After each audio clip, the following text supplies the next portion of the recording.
Hello folks, this video just came about 7.5 hours ago. Couldn't believe it. I was standing beside myself, hydroplaning, I guess. This is the first prison interview of an individual in 1994 with former soldier and mob associate. His name is James E. Files, who confessed to being the man on the grassy knoll who shot President John F. Kennedy. Pay attention to his interview and how the camera completely focuses on his face and his eyes, where if any psychologist or type of doctor can actually understand this individual, this is absolutely amazing. Check it out for your eyes only. And I will leave a link to the original video that was uploaded, excuse me, on YouTube. Here it is.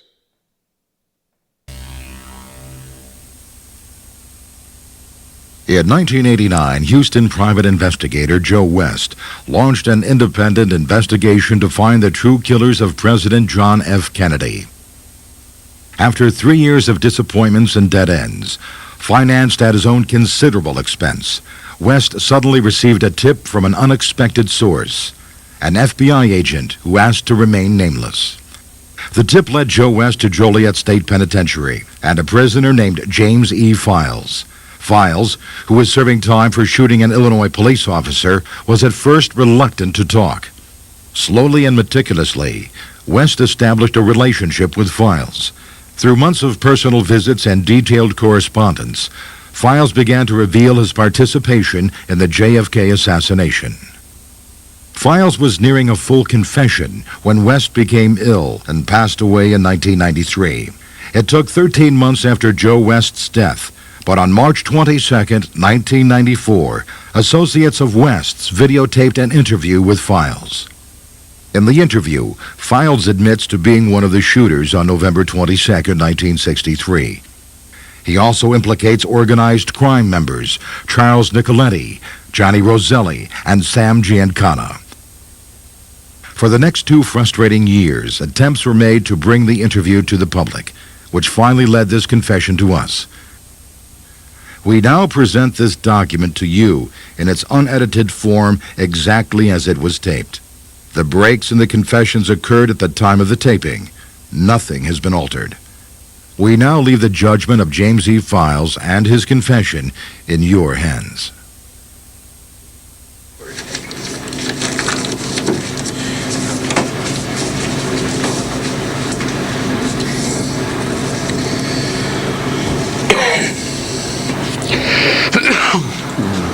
We're ready?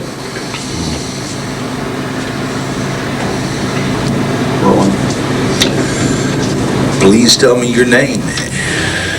My name is James Files, and I changed my name basically at the end of 1963 for purposes of, let me rephrase that. I took the name Files in 1963. My real name is James Sutton. Say that again. My real name is James Sutton, but I changed my name in late 1963 due to the fact that at that time I wished to get married and raise a family. And what is your name now? Today I'm incarcerated. I'm under the name James E. Files. I have raised a family under that name, James Files. Did you change your names for any particular reason? I changed my name for a particular reason because I have been working with a radical Cuban group, and excuse me, what we wanted to do at that time was to protect my identity so they wouldn't know who I really was when I got married because of my family life. I didn't want anyone to retaliate on the things that we were doing. And so I took on a different identity that was authorized to me through a government agency. Were you ever in the armed services? I was in the 82nd Airborne. I went in 1959, state of entry, January. And in July 10th of 1959, I believe it was July 10th, we shipped out to Laos. I was 82nd Airborne. What were some of your duties? My duties at that time, we were working a special operations group to work with the Laotian Army in Laos at that time. And I was there strictly as an advisor on training with small automatic weapons, setting detonators, explosives, mechanical ambushes. And it was just a handful of Americans there working with the Laotian militia at that time. How long did you serve there? I was there through approximately 14 months. I was in Laos before I came home. You mentioned to me one time that you were in jeopardy of being court-martialed. Could you elaborate on that a little bit? I really don't wish to elaborate on that part of the court-martial. It had to do in the field, but not of cowardice. It was something that I did that the whole face of the Laotian Army. No problem. Could you tell me about how you first became involved in organized crime activities? Well, I first became, it's a strange way to start out, but I was racing stock cars and driving at a local track, and Mr. Nicoletti had taken a shine to my driving, and he'd watched me on several occasions, and he had asked me once if I would like to drive for him one evening, and I took him out and test drove his car that we just picked up, a brand new Ford, and he was pretty well pleased with my driving, and from then on I became more like an assigned driver to him, and I did several drivings for him on different jobs that he did. An up-and-coming figure with organized crime, and he was known as one of the local hitmen. And as far as I'm concerned, he was the best there ever was, as far as I'm concerned. What mafia family did he work for? He was out of the Chicago family. Who would have been the boss of the Chicago family? At that time, Tony Accardo. That's before Giancana or after Giancana? Tony Accardo headed it up, and then Giancana came after that. Giancana at that time was one of the underlings. I guess you might say he was one of the top lieutenants at that point. Things were handed out in different branches in organized crime, such as someone might handle the liquor license, someone would handle the loan sharking and the booking, and someone else would handle contracts for murder for hire, anything like that. James, where were you on November 22nd, 1963? On November 22nd, 1963, I was in Dealey Plaza. I arrived at Dealey Plaza shortly before 10 a.m. that morning. What was your reason for being there? My reason for being there at that point was to look the area over, and I had driven a vehicle down there, and I had taken several weapons to Dallas, Texas. For what purpose did you do this? I did this for the sole purpose for the assassination of John F. Kennedy. Who instructed you to do this, James? Tell me the story. Back, your own words. The story started back, roughly 6 months prior to that, when Mr. Nicoletti contacted me one evening, and I had met with him, and he instructed me that we were going to do a friend of mine, and it was more like a personal joke because I had never liked John F. Kennedy since the Chandler's Bay affair, which is known as the Bay of Pigs. Were you at the Bay of Pigs, Jim? No, I was not at the Bay of Pigs, but I had helped train several of the operatives that were involved in the Bay of Pigs. But when you say help train them, what do you mean? I have trained them on what we call it Gator Ridge back then. Some people refer to it as No Name Key. Some people call it Assassin Ridge. It was in the Everglades down there in Florida. And we worked solely with the Cubans at that time. We'd supplied them with weapons. And the weapons had come basically from the government, from the CIA. They had been heavily involved in that. And at that time, David Atlee Phillips was my controller. And so I had never liked Kennedy since he had backed out on us and we didn't give him the firepower, and I felt that we'd been betrayed. But at that point, I had never even considered killing anybody at all over the situation. But when Charles Nicoletti told me that we were going to do my friend, I thought they were referring to a local party in town. And I said, why? I said, what the hell did he do? And he laughed. He says, no, not him. He says, we're going to do John F. Kennedy, the president. And I was a little bit shocked at first, but I said, hey, fine, great, it don't matter to me. And I was game for anything he wanted to do. And then we discussed it, and then he asked me what I thought about with Johnny Roselli working with us. And I told him, I said, hey, fine, I like Johnny, got no problems there. So you knew John Roselli before that day? I knew John Roselli before that day. How did you meet him? I had met John Roselli in Miami and discussed a few things with him, and I had met him through David Atlee Phillips. And David Atlee Phillips was operative for the CIA. And through time, everybody got to be fairly well good friends. But I grew up basically under Chuck's wing, Mr. Nicoletti's wing. And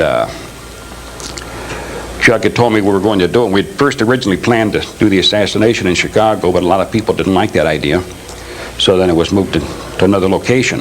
When you say we planned it, could you clarify we? Well, when I say we, I was just with Mr. Nicoletti. Whatever he said do, I would do. And when I say we, I'm referring like the only thing I did was just drive the car, whatever that they needed me for. And Mr. Nicoletti had asked me then at that point when we decided not to do it in Chicago and was going to move to Dallas, when John F. Kennedy had decided to go to Dallas, a week in advance I took the 63 Chevrolet that we had at that time, and I left and I went down a week early. I picked up the weapons from the storage bin that we had and loaded them in the car with everything I thought that we might need with a various assortment. And I left and I drove to Dallas. I stayed out of the place at Mesquite, Texas. And once I got there, I called back and notified Mr. Nicoletti that I was there and on the scene.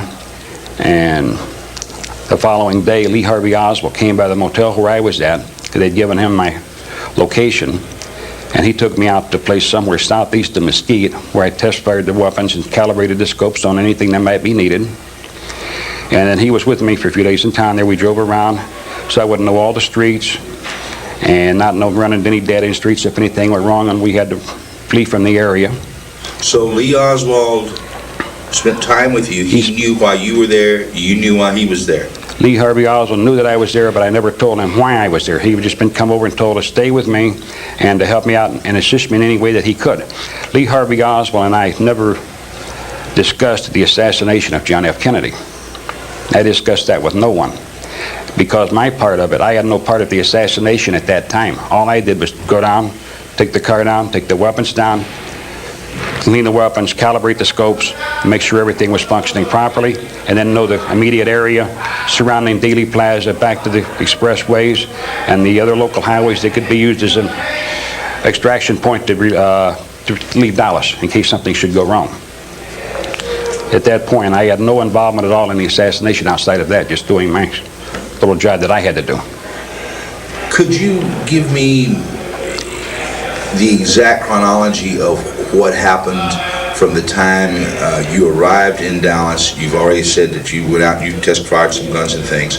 Take me back to maybe November 21, the day before, and just in your own words, tell me what happened from November 21, 1963 till the night of November 22nd, 1963.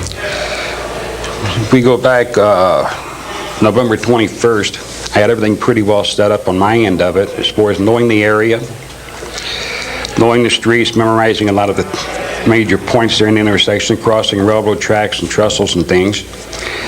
I had the weapons prepared and ready to go. I had those installed in the car where I wanted them. Everything had been calibrated. All ammunition had been set and ready to use. And I got a good night's sleep that night, and the following morning, I got up early, and I went to the Dallas Cabana Hotel to pick up John Roselli. And I'm going to say somewhere shortly around 7 o'clock that morning, maybe a few minutes past 7.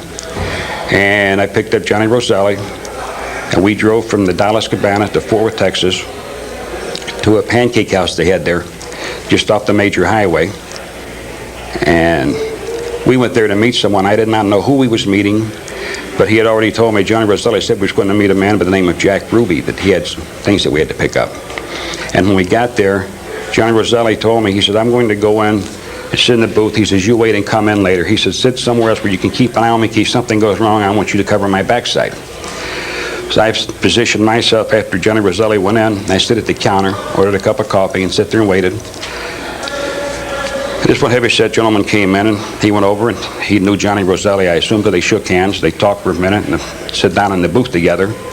And they passed over, I'm going to say probably by 9 envelope, the knoll envelope that has material in it at that point. After a couple of minutes, he got up, they shook hands, he left. I went out into the parking lot, sure the air was clear, started the car up, pulled up by the door. Johnny Roselli come out and got in the car. I never met Jack Ruby, never said hello or anything. And Johnny Roselli got in the car with me, and we started back to Dallas. He opened the envelope up, and there was identification in there for Secret Service people. And we had a map in there of the exact motorcade route that would take it through Dealey Plaza. And Johnny Roselli said, well, they only made one change. And that was when he informed me that they was coming off of Main Street onto Elm, or onto Houston there. They made the zigzag, the little turn that they should have never made. But when they made that, that was the only change in it. I drove him back to the Dallas Cabana. He went upstairs, and I waited for Mr. Nicoletti to come down. Mr. Nicoletti came down and got in the car with me, and we drove to Dealey Plaza. And we got to Dealey Plaza shortly before 10 o'clock.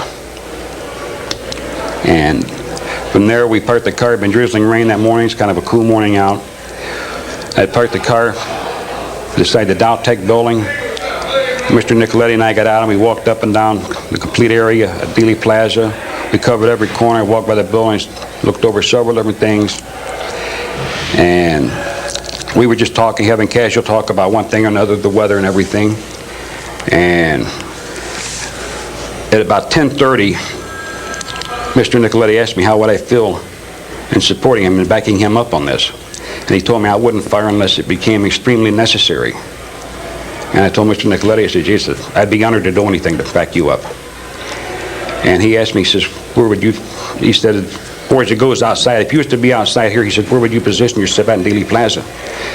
And I told him, I said, well, from looking everything over and from walking in the week that I've been down here, I said, I think I would choose up there behind the tree behind that stockade fence on the high ridge by the knoll up there.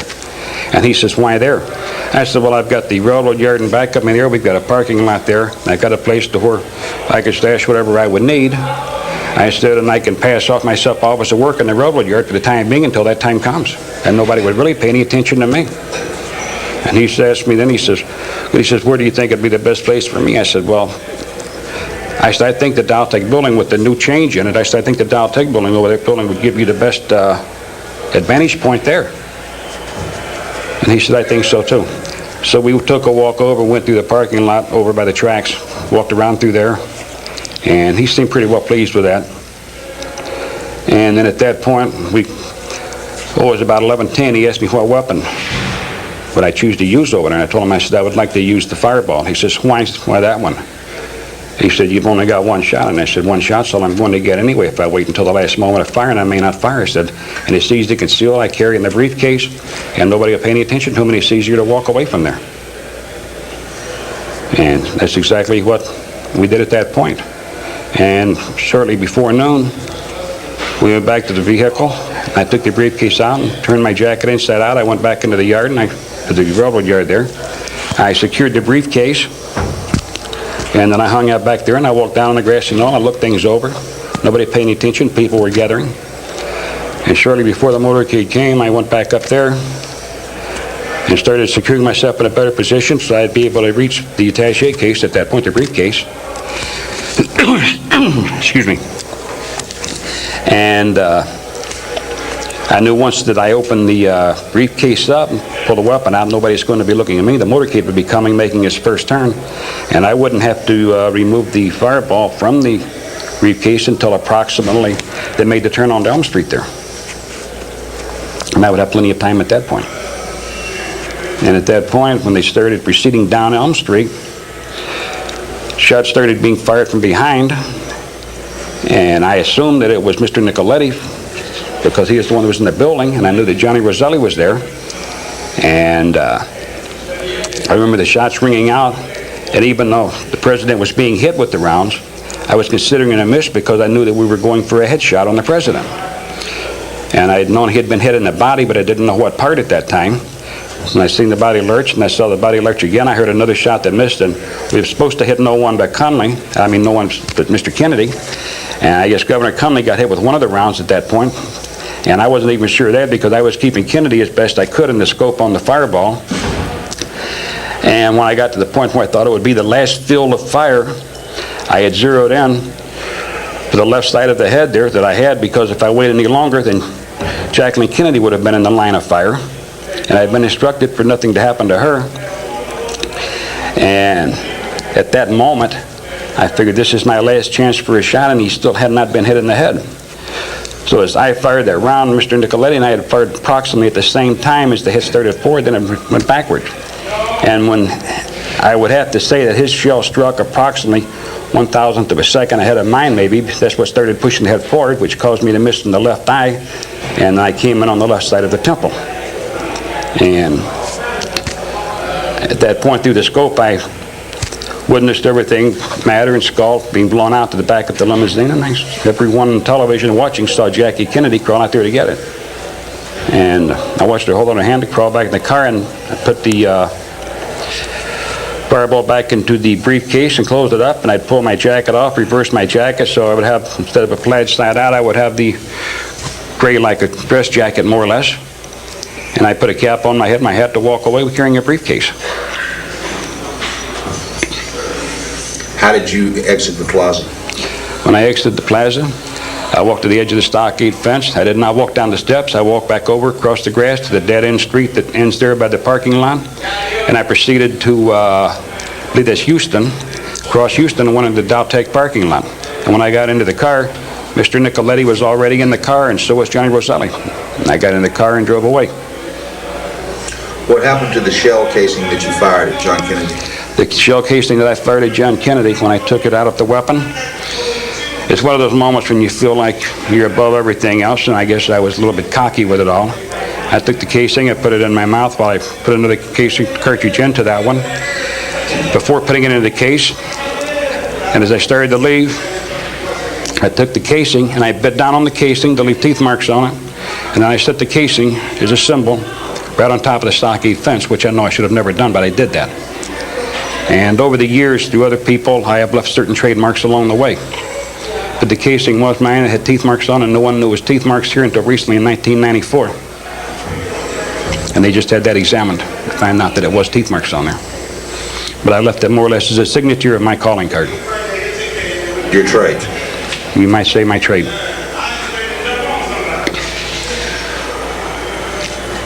How did John Roselli and Charles Nicoletti get into the Daltex building? That I could not say, but I would believe they went through the front door, and we had a side door that they would be exiting from, and I had parked this burgundy-colored Chevrolet there, the 63 that I was driving. I had parked that into the lot there. But when they entered the Daltex building, I was not there. I was beyond sight, back into the railroad yard at that point. Are you sure they were in that Daltex building? I'm positive, because I had the car parked there. They were going to come out through the doors and put their weapon. Well, Johnny Roselli had no weapon. Charles Nicoletti was the one that carried the rifle in there, and that had been secured, and he put that back into the trunk of the vehicle, and I knew that was in the trunk because it was still there when I got the motel, took it out, because that was the plan, was for him to come back, put his in the trunk. I would have the briefcase, I would slide it under the steering wheel. Johnny Roselli was sitting in the back seat. Charles Nicoletti was sitting in the right front passenger seat. I opened the door of the Chevrolet, got in, and drove out. As I come out of the parking lot, I made a right-hand turn onto Houston Street. Where did you go after that? After that, I don't remember just how many blocks I proceeded ahead, but I went, maybe 5-6 blocks ahead to a major street. I took a left, went up a few more blocks by the expressway where there was an intersection there, an underpass. They had a gas station there. They had another car waiting there for them. They got out of the vehicle I was in. They walked across the parking lot. I never saw which way they went. I turned from there, made a right, and I headed back out to Mesquite. And I went back to the hotel, pulled into the parking lot, parked my vehicle there, secured it, went to the room that I already had rented, that I'd been in all week. At that point, I went in, cleaned to strip myself, to shower. I used the hot wax to remove any resin from the skin pores. And when I finished with the details I had to do there, I waited until it was dusk, dark time. Then I went out and I removed all the gun cases that had been put back into the car, brought everything into the unit, cleaned those, secured everything. And later, as after midnight, where there was no activity, I went back out. I pulled the back seat in the car, and I put the weapons back in behind the seat where they belonged, where we had a compartment for them. I went back in, went to sleep, waited till daylight. And then I drove from there back to southern part of Illinois, Old 66 there, and stayed overnight there. Then drove the rest of the way the next day into Chicago, because I had been instructed in the beginning, when I went to Texas, not to be driving at nighttime, not to be pulled over by any police officers, not to speed. and only traveled during daylight hours. So there'd be no questions asked. And I had always been good at following orders. And I used the same procedure going home.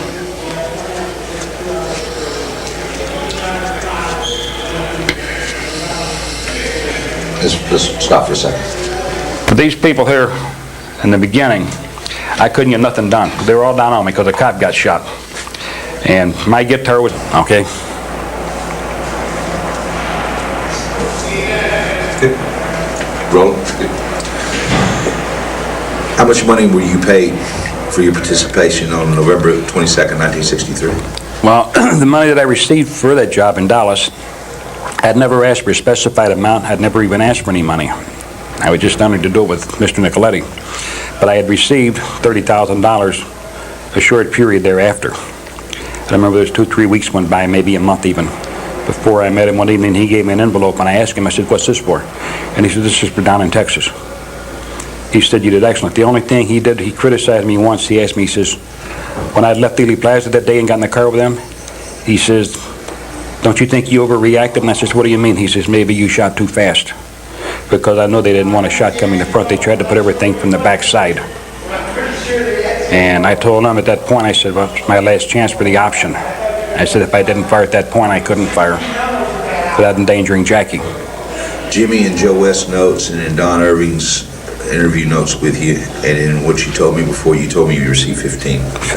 $15,000. You just said 30. I just said 30. How much did you receive? All totaled, it was 30. I didn't want to say anything. I'm telling you the truth. I got 30,000 on the first part. I cut it in half from the beginning at 15 because there was an awful lot of money back then, and I didn't really think it mattered that much. And I didn't really plan to tell what money I got to it until I talked to Joe on that. But the total figure was 30. Okay. I just want to clarify that. I'm clarifying everything now. We've been playing straight ball. That's the only difference you've ever told me right there.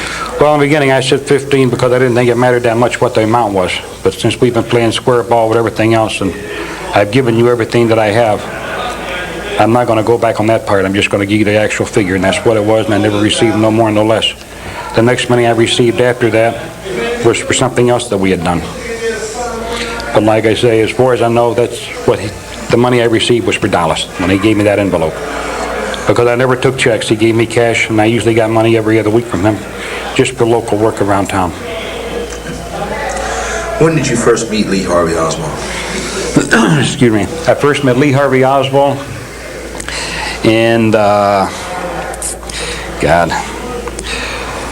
it was back in early '63. We were running weapons down to, I believe it was '63. We were running guns down there when I first met him, and I met him through David Atlee Phillips.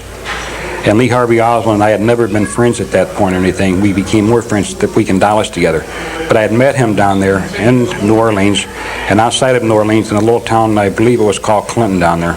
Because I had been taking down some semi-automatic 45 caliber perp guns. They were made, I believe, by Knoxville Arms at that time.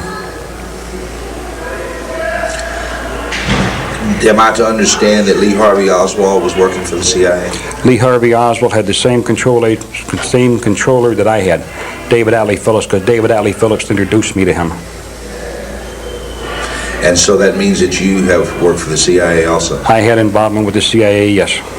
Can you talk about any of that? I don't wish to touch base with the CIA, and I think some of the people that you have dealt with, you recently found confirming proof of what I have told you through their knowledge and what they found out about the CIA. But I don't want to touch base or get back into CIA operations because it doesn't pertain to a lot of this other stuff. Did the CIA have anything to do with what happened in Dallas in '63? Excuse me. The CIA, someone in government organizations, had a heavy hand in it because they supplied Secret Service identification for different people. I don't know who used it, but I saw the identification that day and that morning of the assassination. But David Atlee Phillips had given me the Remington fireball at that time back then, but not specifically for Kennedy. He had given me that weapon, and it had been used prior to the assassination of John F. Kennedy when we had did some other work. And I had used it, I believe it was the third time for Kennedy. Would have been the third one, whether it was used a few times since then. But at that point,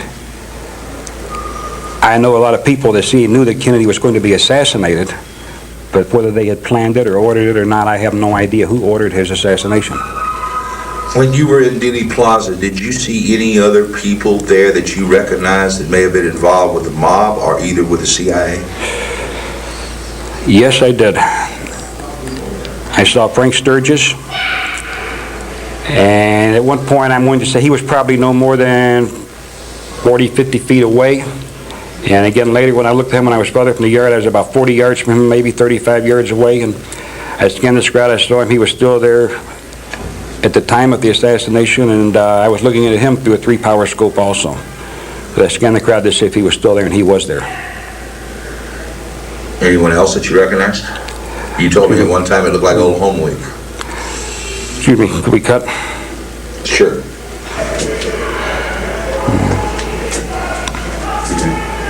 Did you see anybody else there you recognized? Yes, they had Eugene Braden, he was there. James Braden, some people referred to him as, but I knew him as Eugene Braden. Why was he there? That I have no idea. I never talked to the man there, never discussed anything with the man. But I know that he had been there with Johnny Roselli and with Charles Nicoletti, because he was at the Dallas Cabana that morning, and he had been out front talking to John Roselli when I pulled up in the Chevrolet. Why was Sturgis there? I have no idea. I never discussed anything with Sturgis, but I knew him very well, and I know it was him. Did you ever see Sturgis with Nicoletti or Roselli, or was he involved in planning in any way or anything? As far as I know, Frank Sturgis had no involvement in the planning, and I had never saw him speak with Mr. Nicoletti or Johnny Roselli that morning, although Sturgis did know John Roselli, but they wasn't together that morning to my knowledge.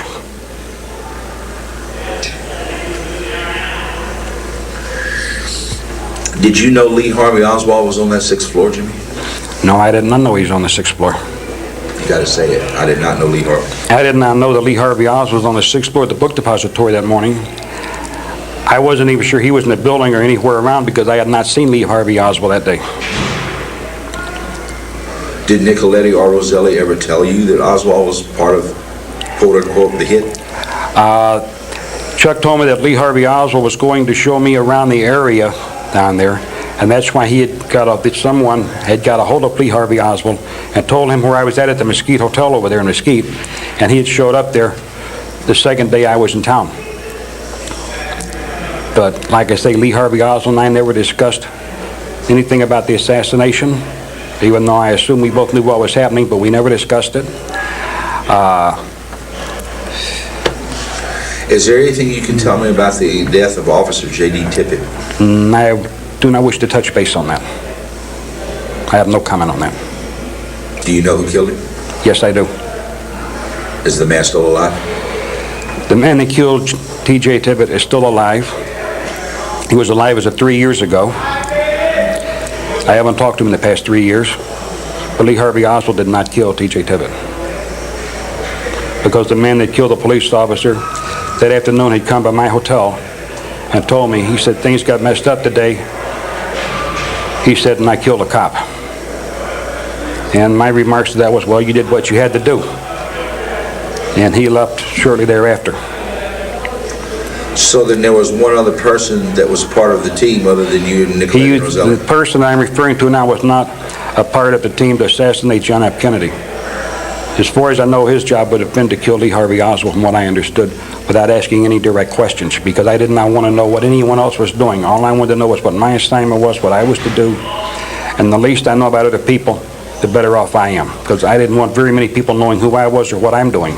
Would you have known who would have given him orders to kill Officer Tippit? No, I would not, because that contract would have come from a different source. Did you see Jack Ruby in that plaza that day? Yes, Jack Ruby was in the plaza that day. Where was he? At one point, he was standing on the same side with his back to me from the grassy knoll, down close to the sidewalk. But I didn't watch other people in the plaza that day. I scanned the crowd. I just seen a few faces. But I was solely concentrated for the few moments that I had the weapon out looking through the scope. I was concentrating on the primary target. And when that was over with, I wasn't looking behind me to see who was coming or who was running. And I remember when the shots had been fired and it was all over, nobody responded immediately. I don't care how fast they say the police acted. People were stopped, they were stunned, including the police officers. And the police officers on the motorcycles, it took them, I'm going to say maybe 10 seconds before they even responded to what was happening. It's like everybody was waiting for someone to tell them what to do. And at that point, I started to walk away. There had been a couple of people in the vicinity that I was in. I'm going to say probably 15 yards in front of me, close to the edge of the fence where I was at. And I was about 15 feet from the end of it. As I was walking away, the police were running up the grassy knoll and other people, and I know these two men were turning people back. Who they were, I don't know. I didn't bother to turn and look back. I kept walking away. Did you notice a man dressed in a suit and tie, and I believe he had a hat on with a camera, sitting up on the pergola? No, I did not notice him. I'm talking about Abraham Zapruder. Yeah, I did not notice him. I was still walking. But if I would have seen someone making my picture at that point, I don't understand what my reaction would have been. I know after I'd put the fireball away, I know I had a Colt 45 inside my pocket on the left side of me. My briefcase was in my right hand. And I was prepared to shoot my way out there if it came down to that. There was a picture made of you behind the fence. It was taken by Mary Mormon from across the street. You probably couldn't see her. Does that surprise you? Yes, it surprised me because I really figured everyone who had cameras would have been pointed at the motorcade. Because when I pulled my weapon from the briefcase, at that point, there's nobody standing down there looking at me or looking up at the knoll. Everybody is waiting for the motorcade to make the turn to come down through there, and everyone's exciting, and the uproar and the people murmuring, the noise is louder at this point. And like I say, there's no one looking behind them. Even the security and the police officers that are situated through the crowd, there's nobody looking at areas, there's nobody looking at rooftops, there's nobody looking at windows that I could see. Everybody is concentrating strictly on the motorcade. I have a picture of you standing behind the fence. Will you autograph it for me someday? Someday. Okay. But not now. I understand. I had to ask you that. Okay. What type of shell was in the fireball that you fired? Could you tell me about the fireball? The fireball was designed basically in early '61, manufactured and produced. A few production models came out in '61 and '62. But the barrel was too thin and they kept exploding on us. And finally they got the barrel redone and rebored, so heavier, the material. And from originally it went from a .221 to a .222 caliber, which is nothing but a .22 shell, over-exaggerated and expanded for higher velocity. But what it fired was a .221, and it's called the XP-2100 Remington Fireball, but it took a .222 casing. And it's a single-shot, bolt-action pistol, scope mounted on it. And it was a pistol that was actually way ahead of its time.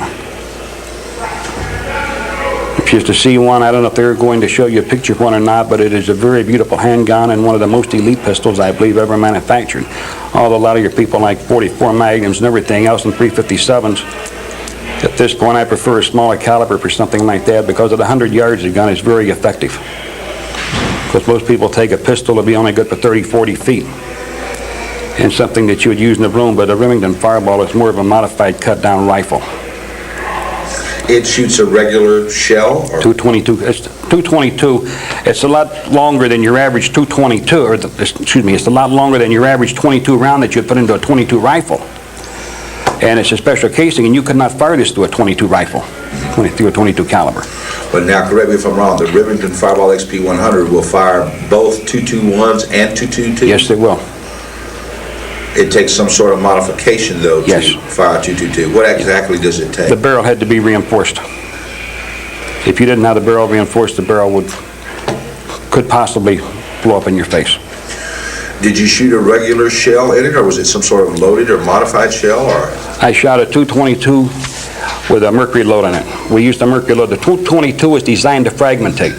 But what a lot of people didn't realize at that time, because the gun was still in the early production model and didn't go on sale to the public until 1963. But the .222 had a habit, it would ricochet if it didn't get a direct hit. And we couldn't afford for something to ricochet. So that was why a friend of mine had made special rounds for me at that time, and I had taken 6 rounds with me down there. And wherever you hit at, if you got any type of bone structure, the round would fragmentate and explode. And the round would be traveling at approximately about 3,100 feet per second, which meant you would get penetration then explosion. But without the mercury load and I did not get a direct hit, there's a strong possibility that would ricochet, and I would not have time to reload and fire a second shot. Who gave you the orders to shoot John F. Kennedy? Charles Nicoletti that morning at 10:30. And we didn't know if I was going to shoot them or not. I was only in there as backup in case something went wrong or they missed. Do you know where Mr. Nicoletti got his orders? He got his orders from Sam Giancana. Would you have any idea where Mr. Giancana got his orders, or if he even got an order? I would have no knowledge of that whatsoever. Would Tony Accardo have been involved? If Sam Giancana handed something out, I would say yes, that Mr. Tony Accardo had to be involved. Would any of the other families would have been involved? Or do you have any way of knowing? I have no way of knowing. But I don't believe this is something that Mr. Giancana would engineer on his own. So word had to come from somebody who approached those people. I have no knowledge. I could only go back to point to Mr. Nicoletti, Johnny Roselli, and myself at that point. And Lee Harvey Oswald, on his part, showing me around the area, letting me know the major roads there and where I could go out and test fire a weapon. Has anybody paid you any money for this interview, Jim? Nobody has paid me any money for this interview, and I have asked for nothing. Why are you telling all of this? Why are you coming forth with this after 30 years? In the beginning of this, Mr. Joe West had got a lead on me and came to me. He wrote me a letter. I denied any knowledge of it. Told him he had me mistaken with someone else. And they had been calling the institution. The counselor came one day while I was on visit and wanted me to call somebody on the phone. I told him I'm here 365 days a year. Don't bother me while I am on my visit. They can talk to me some other time, or you can talk to me anytime you want to, because I'm locked up here. And the following day, they got me out of my cell and said they wanted me to call Mr. West. And at that point, I called Mr. West, and I told him at that time, I said, Mr. West, you have approximately 3 minutes to convince me why I should even talk to you. That's exactly what you said. And those were my exact words. I heard the tape. And Mr. West started talking to me on the phone, and he started touching personal points, and the phone calls in the prison are all recorded. And I told him, I said, whoa, stop. I said, Mr. West, if you wish to see me or talk to me, come see me. I don't want to talk on the phone no more. Mr. West immediately, therefore, came to visit me. The first day, him and I sit and we talked basically about weather, sports, about a lot of other things, because I had refused to discuss the Kennedy assassination with him. He came back the second day. I felt more comfortable with him. And he explained to me that he was getting the case reopened and that he was taking it back to trial, that he wanted JFK's body exhumed. He had the petition for exhuming the body. And so he wanted to have me subpoenaed to testify in court if he could get the trial or get the case reopened. And excuse me.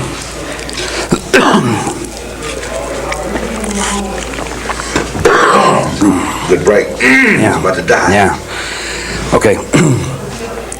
At this point, I told him, I said, if he could get me immunity, I said, I can't talk about it for the simple reason I'll be facing criminal charges. And he told me that he had an excellent attorney, and what they would do is they would try to proceed to get me immunity so that I could come forth and talk if I was subpoenaed.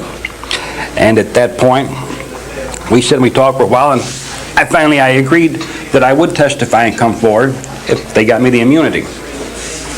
Things didn't go accordingly as planned, and I don't know how to say a lot of it, but the government went around the proper parties, and they came to visit me, and we had a situation that I don't want to touch base on at this time, and my life has already been threatened over this whole mess, and I'm giving this tape right now, and I don't want to be identified at this time, but I'm not coming forward for any patriotic causes, but I'm coming forward on it because of Mr. Joe West himself. Who has threatened you, Jimmy?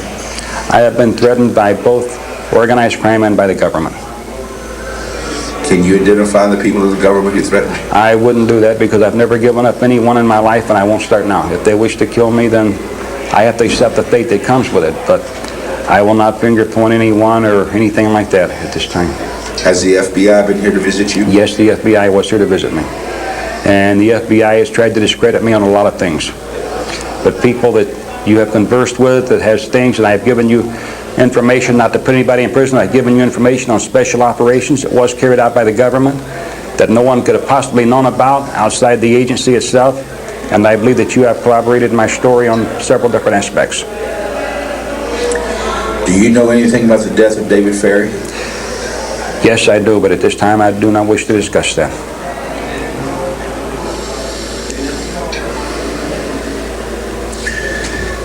What? Move that mic over just about 6 Mine or his? Yours. Which way do you want to go? To the left. My breath is getting it now. Just move Like like that? that. Stand if you would. Like that? Just to hear more. When we start talking about people dying, we're talking about murder, and we're talking about a crime that has no statute of limitations on it. And as long as I have no immunity, there's not much that I can say about David Ferry or a couple of other parties that I have been asked about. Well, then obviously you know who killed David Ferry. Obviously, yes, I do know who killed David Ferry.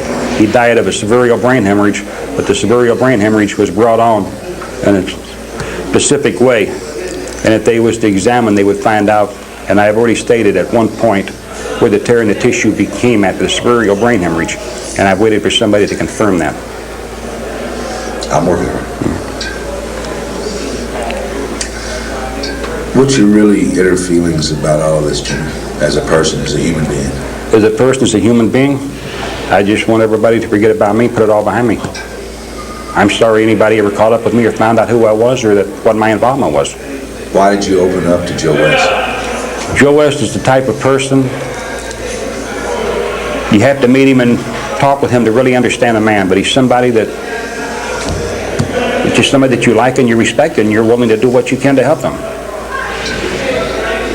And I've given Mr. West more than I've ever given anyone else in my life. And why? I don't really understand, except he's just that type of person. He has a magnetism about him. Joe West is a great man. I knew him a short time, but the time that I've known him, I felt like I knew him all my life. And there was only two other men in my life that I really treasured and valued. One was Mr. Nicoletti, and the other man is still alive, and I can't use his name. But he's in his 80s. But he's a wonderful man, and I would do anything either one of those men ever asked me to do. And when I say anything, I mean anything and everything. Do you have any remorse about what happened in Dallas in November of '63? It's hard to have remorse for something that has been done for so long ago, and at that time everyone felt was right. And if I didn't like someone, how could I have remorse for someone that I didn't like? So you felt personally that Mr. Kennedy should have been taken out? Oh, I felt that all along. But my reasons was specifically because of the Bay of Pigs. But me and a lot of other Cubans felt that way. Because we felt betrayed. By John Kennedy? By John F. Kennedy. We had airborne waiting to go in. We had battle wagons ready, and they got no support whatsoever. They got slaughtered. They went to prison. They were captured. They were killed. They were punished, tortured. That's because Mr. Kennedy the president wouldn't give his word to go. And all he had to do was give the authorization. And the Cuban deal was all over. It was ours. But he took it from us. He had the power to say yes or no, and he said no. He vetoed it. Did you ever know a man named Richard Helms? Yes, I did. Deputy Director of the CIA. Did you ever know a man named Alan Dulles? I knew who he is, but I never met him personally. Did you ever know Antonio Viciani? Yes, I did. I consider him to be a good friend of mine. And to my knowledge, Antonio Viciani was not involved in the assassination of John F. Kennedy. Whether he had knowledge or not, I do not know, but I know he was heavily involved with the CIA and many other operations, certain groups, from the old White Hand all the way through Alpha 66 to the different groups we had. Was Mr. Helms involved? Mr. Helms knew about the organizations, but Mr. Helms gave me no directions direct from that. All my directives came from David Atlee Phillips, because David Atlee Phillips was my controller.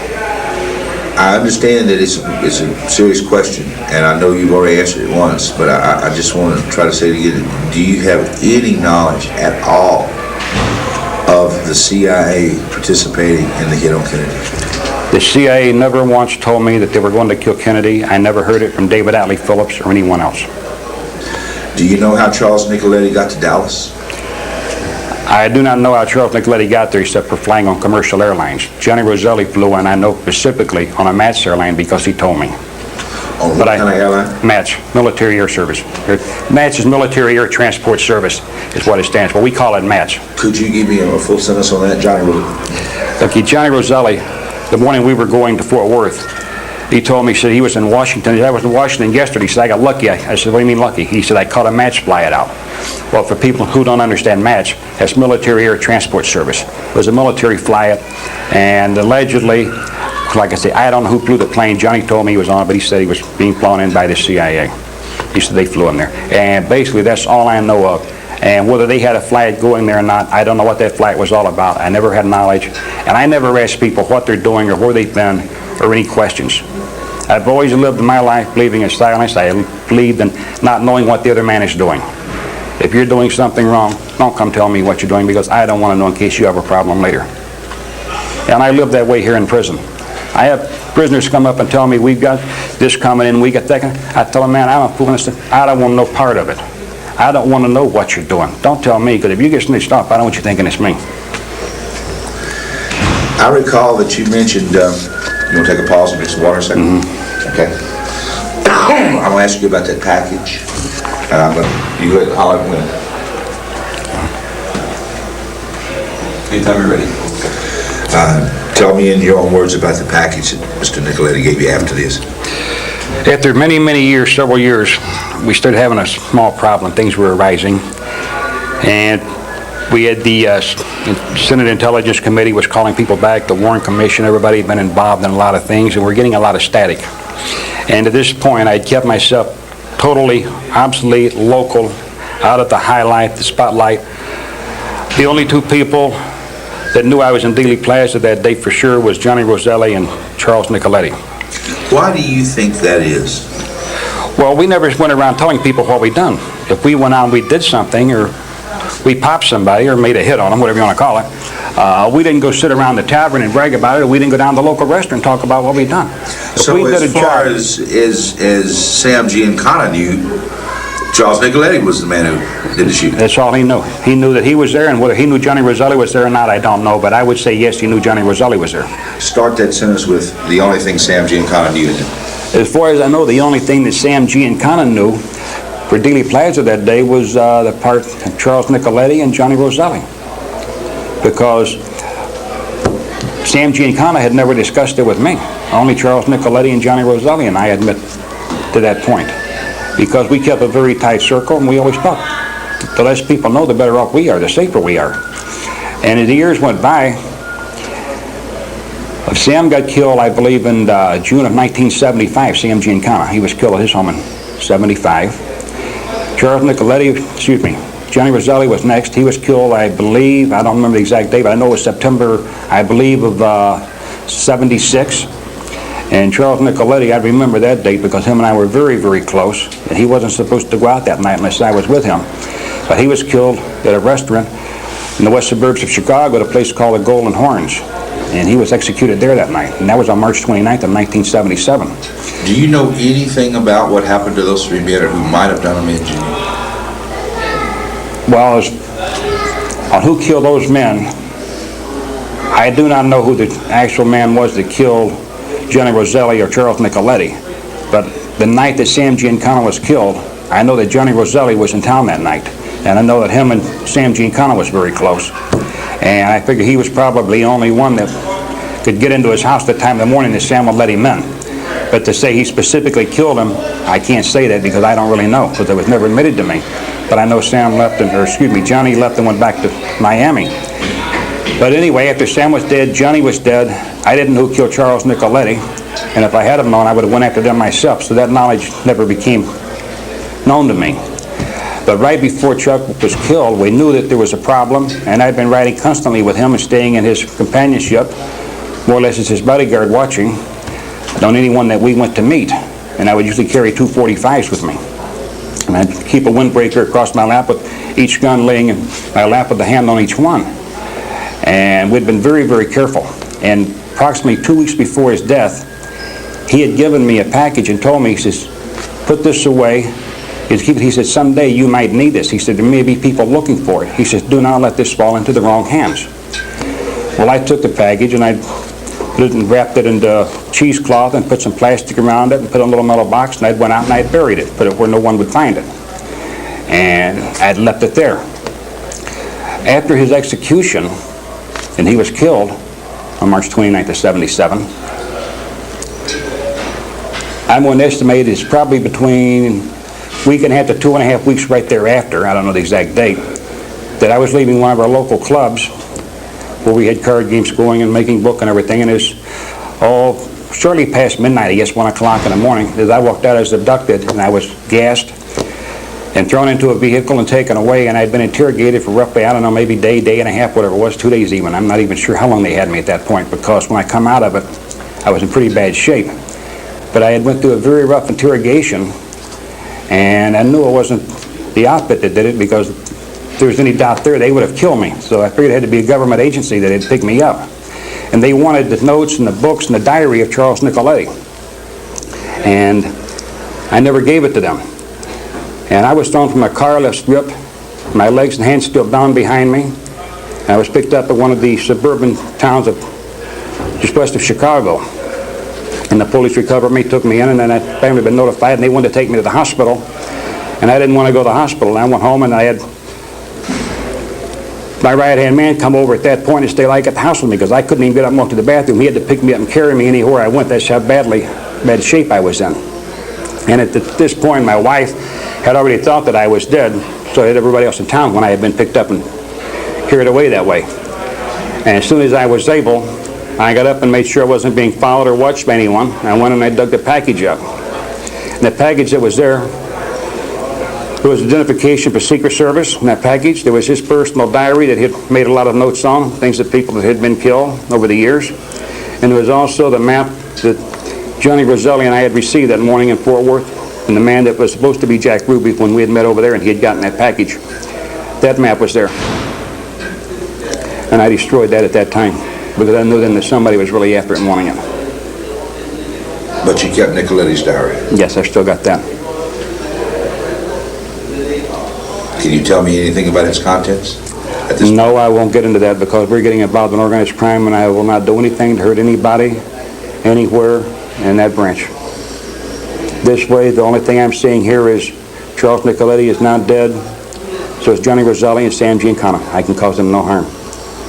But I will never, ever put a man in prison.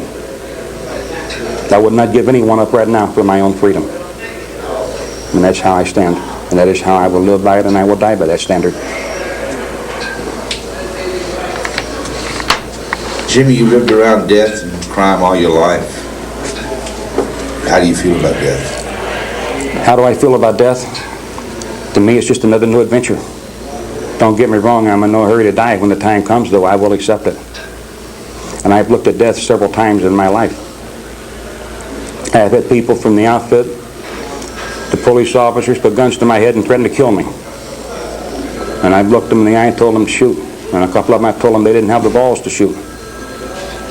And a couple of local cops, they come to my home one night and surrounded my house, took me out. After working me over severely in the front yard, took me down to the railroad tracks before they took me to the station house. Took me to the railroad tracks, drug me out of the squad car handcuffed, put a gun in my head and told me, "You piece of shit, we're not taking you in, we're going to kill you." And I told them, "You ain't got the balls to do it." Obviously they didn't. And they didn't. They took me on in. My wife was waiting at the precinct station. The lawyers were there. And I was released approximately 45 minutes later. Jimmy, is there anything else that you want to say from your heart about what has occurred in your life, or particularly about November of '63? Is there anything you want to add or you want to say personally? No. I've lived a good life, did a lot of things, more than probably any 100 men has. But I've lived my life, and I can't look back and say, well, I would change this or I would change that, because I wouldn't. When people see this interview on television, what do you think people will think? Most of them, I don't think they'll believe me.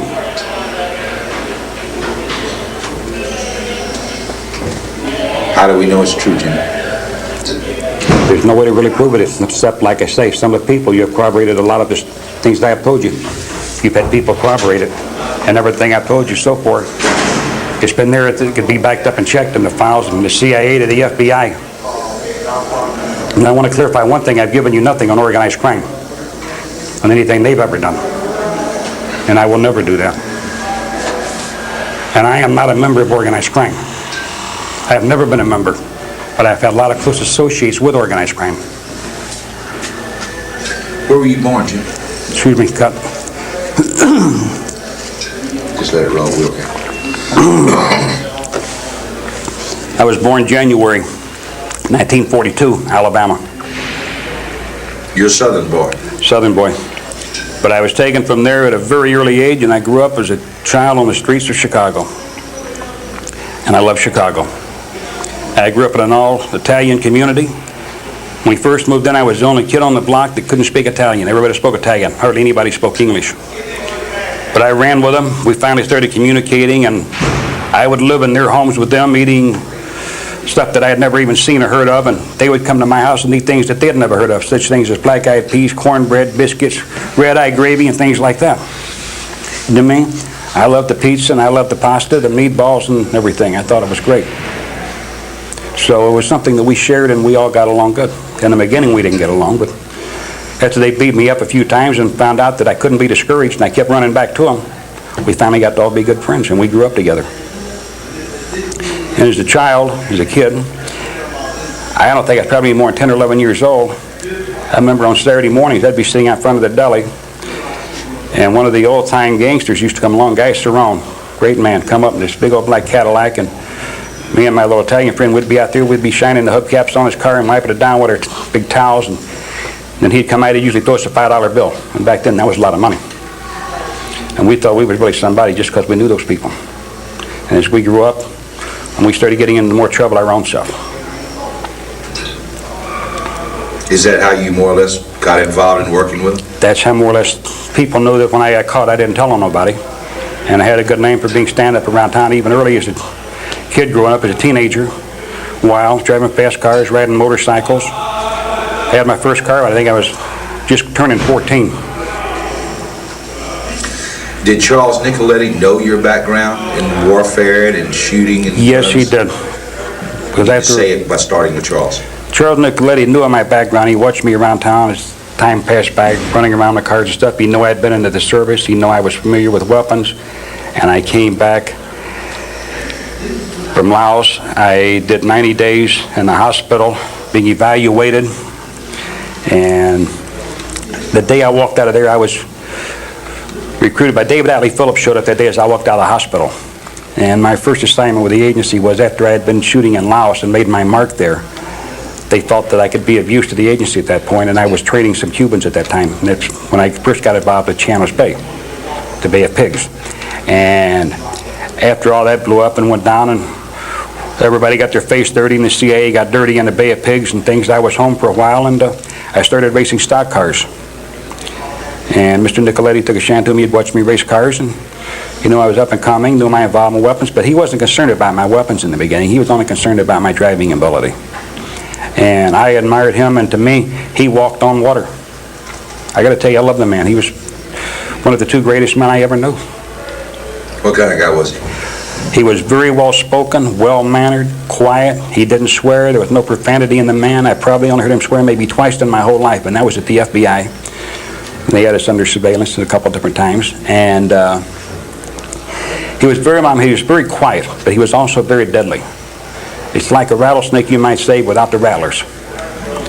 And you never knew when he was going to strike. What kind of guy was Roselli? Roselli was, he was flashy. Did a lot of talking. He talked too much. They used to bother me. But he was one of those guys, he liked to flash. He flashed the money. He dressed nice. Mr. Nicoletti dressed nice also. But Mr. Nicoletti did not flash in the same style that Johnny Roselli did. There's much difference, just night and day. Johnny was loud, boisterous with everything. What kind of guy was Sam Giancana? Sam Giancana was a wonderful, lovable old man that was quiet, anybody's grandfather. I mean, he was great. But boy, if you got him riled up, it's like with a little terrier bulldogs getting a hold of you. He could just tear you up. He was good. I respected him a lot and everything else. But I didn't, Sam Giancana, I didn't work for him. He never gave me no orders, never told me to do anything. The only ones I took orders from was from two people. One was Charles Nicoletti, and like I say, the other man is still alive, and I want to identify him. What kind of guy was David Atlee Phillips? David Atlee Phillips was a cool character, very good-natured. I guess I put him through a lot of paces because I couldn't understand his way of thinking in the beginning. But he used to tell me at that time that he could kill more people with a typewriter than I get killed with a machine gun running around trying to shoot everybody in the world. And I couldn't believe that. I couldn't understand it. And as time went by and me knowing David Phillips and starting to listen after he grabbed me, shook me around a couple times, he got me to pay attention to what he was saying, and I got to thinking, I realized the man was right, that there's more to things than running around with a gun. There's your psychological warfare. And what you can do with a piece of paper, writing a newspaper article and confusing people in different countries, and even here, I mean, it's just people believe what they read, more or less. Basically, we come down to the newspaper. And now that they hear it on TV, they really get into it. What kind of guy was Lee Harvey Oswald? Lee Harvey Oswald, everybody plays him up to be a nut job and everything else, but the man was very intelligent, had a very high IQ. He was very quiet, self-centered. Lee Harvey Oswald was not a boaster. He was not a party man. He didn't run around drinking or cabareting or none of those things. Lee Harvey Oswald led a very close and self-secluded life. And for the people, a lot of times, what they've said about him is totally untrue. What do you think his part was in that plaza that day, Jimmy? I think his plot was to plant evidence to mislead everybody. And I don't believe that Lee Harvey Oswald had any inkling that his life was in danger whatsoever. How many shots do you think he fired? Lee Harvey Oswald never fired a shot. Somebody had to fire from that 6th floor, according to the trajectory. Was there anybody else up there with him, or do you know? As far as I know, there's nobody up there. I did not even know Lee Harvey Oswald was up there.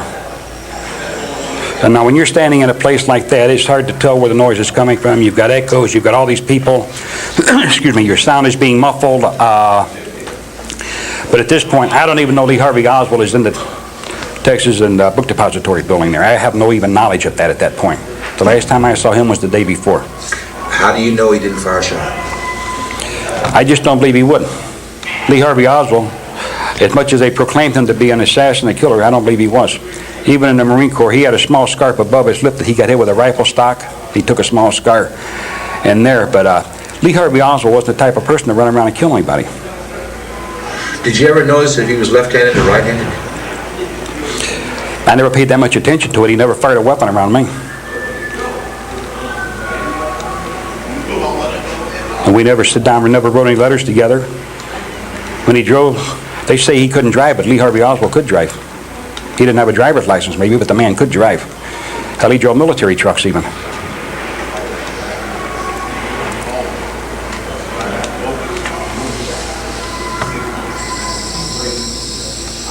And let's face it, anybody that has been working at one of the American spy bases, especially like in Japan, like where he was at, there's no way this country's going to give them a visa to go anywhere even near Russia.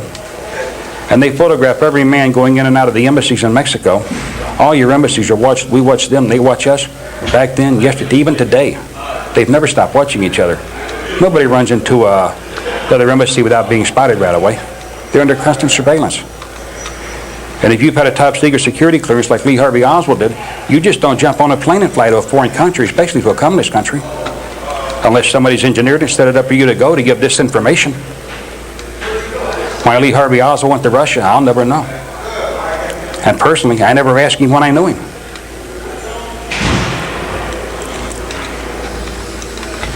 They used to have an old saying, curiosity killed the cat. All my life, I've never been curious. I've never asked people who they're dealing with or what they've done. What do you feel about your place in history? I don't even want to be remembered in history. Why? For what? I'm nobody. Who am I? I'm nobody special. I did a lot of work. You're the man who killed John F. Kennedy. Not necessarily. I hit him in the front. He was shot in the back also. I was just one of the two men. But other figures have been killed. Other political people in other countries have been killed. We've had gangsters killed in this country. I never chose the people to be killed. Somebody else elected John F. Kennedy to be killed. Whether it was a politician to be killed or whether it was a mob figure to be killed. I never chose the figures. Somebody else said they was wrong, said they did wrong. Just followed the orders. To me, it was like taking out the garbage. That's a good line. Did you think, or have you ever thought about the fact that if you hadn't fired that shot, that Oswald may still be alive? Or tipping? Or does it matter to you, Jim? That doesn't matter to me, but as far as that goes, if I hadn't have fired the shot, Kennedy would have been killed anyway, because the last shot from Nicoletti caught him in basically the left side of the skull from the back to push the head forward. So, basically speaking, he would have been killed either way. But I had waited till the last point for fuels of fire for me before Jacqueline Kennedy would become in the line of fire. If I don't take it at this point, I'm losing my last chance for fuel of fire. Then I don't fire at all. And then if Nicoletti hadn't have fired, and neither one of us fired, he might have lived. Then the job wouldn't have been done. Can you show me exactly using your finger where you shot at President Kennedy? On whose face? On yours. Just say my shot, you know. Well, looking at the man would be to his left side for me. But if you're sitting at his position, then it would be on his right side. And it would have came in through on his head, it would have came in here and exited out the backside. And I would have measured at that point that 60% of the skull in the back of his head had left upon the impact. How can you measure that? Well, if you've shot several people in the head, and I was known for headshots, not just on that, but I'm talking about prior to that and in the service, on things that I had done. After a while, you get to know when the back of a skull is going to approximately how much is missing.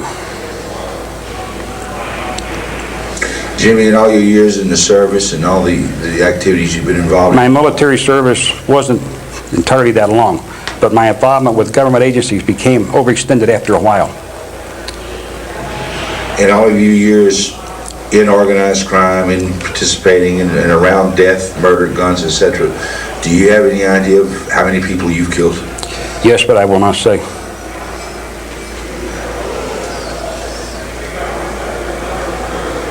That has no bearing on it. The only party here that we're discussing about death, basically at this point, is John F. Kennedy.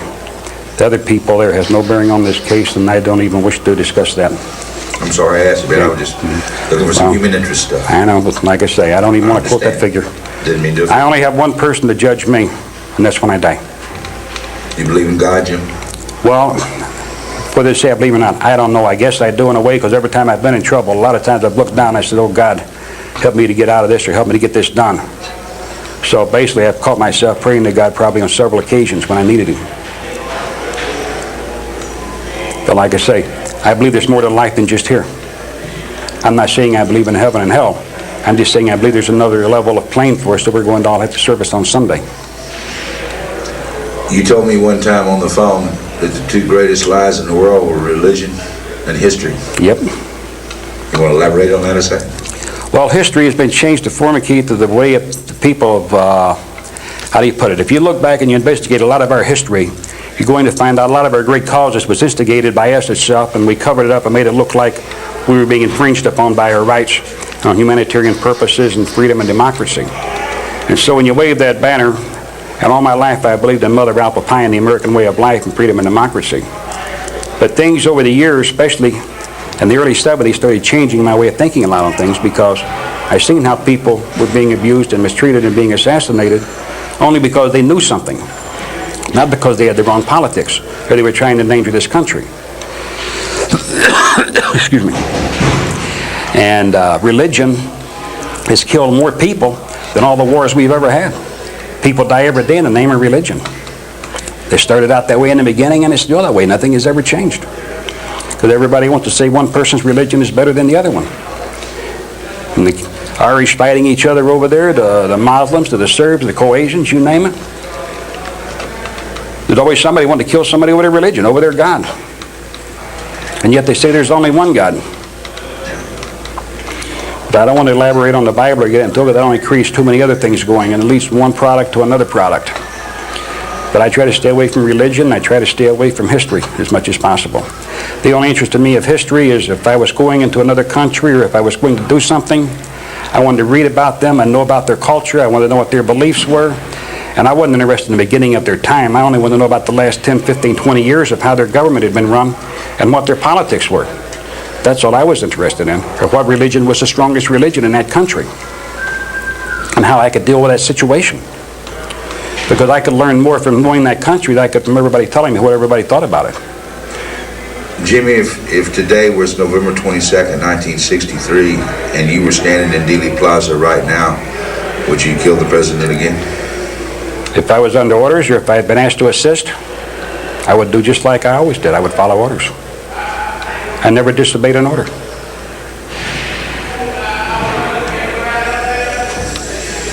All right, pause. I think we may have it. I think we can wrap. I can't think of it.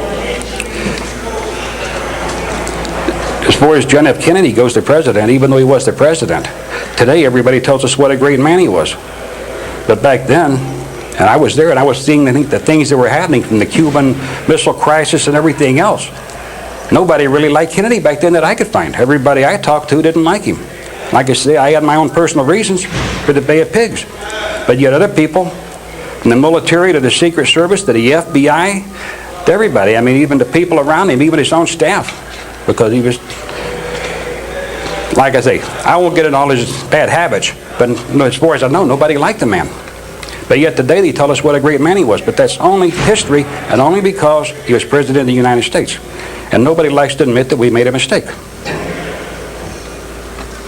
Did you or any of your friends, Nicoletti or Roselli, anyone know about Marilyn Monroe and John Kennedy?